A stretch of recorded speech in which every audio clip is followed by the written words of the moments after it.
अगर आप चाहते हैं BKM म्यूजिक का ऑडियो वीडियो सबसे पहले आप तक पहुंचे तो लाल बटन दबाकर सब्सक्राइब करें और साथ ही में बेल आइकन की घंटी दबाना ना भूलें। JK Yadav Films present। देख भैया, छठ के त्योहार एगो ऐसा त्योहार होला कि हर घर में होला, लेकिन एगो ऐसा भी घर होला कि जहाँ छठी मैया तक पूजा लेकिन वो घर में खुशियाँ न होला। ताई भजन के माध्यम से सुनी जाए।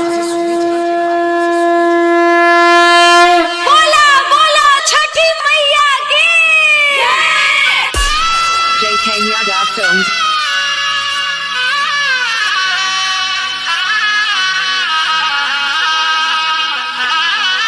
Singing by Bansidhar Chaudhary. साले साले पूजा के लिया साजा के सपना है, रोवे छै नयना। साले साले पूजा के लिया साजा के सपना है, रोवे छै नयना। लालनवा बिना सोना लागे छै ननमा, लालनवा बिना सोना लागे छै ननमा। हे मोरी मैया, हे छठी मैया, हमारा न चाहिए न धनमा। हे छठी मैया, हमारा न चाहिए न धनमा। लालनवा बिना सोना लागे छै ननमा, लालनवा बिना सोना लागे छै ननमा। डीजे विकास डीजे अखन अहाँ सब सुन रहल छी BKM म्यूजिक के मटिया सदा सीतामढ़ी। क्या नाम है आपका? DJ Brahmdev Hisar Chowk.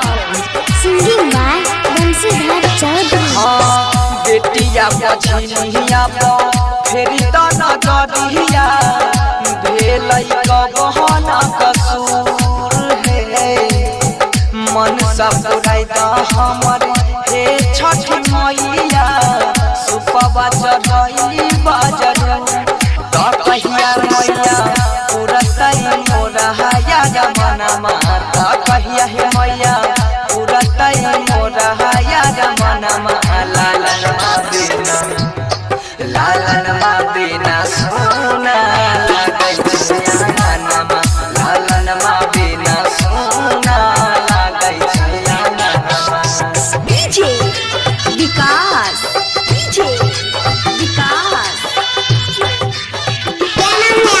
DJ Brahmdev Hisar Chowk. DJ Brahmdev Hisar Chowk. Singing by Bansidhar Chaudhary.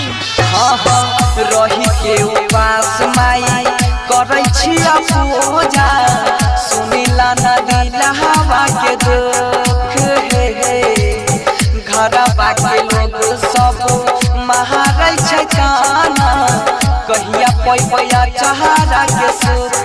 ता सोनू सिंह बनसी के मन हिला कहनमा। ता सोनू सिंह बनसी के मन हिला कहनमा।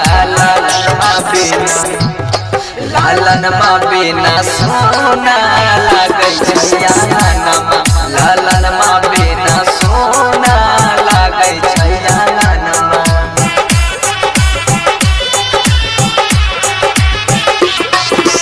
जय मां कत्यानी रिकॉर्डिंग स्टूडियो, मानसी कन्या।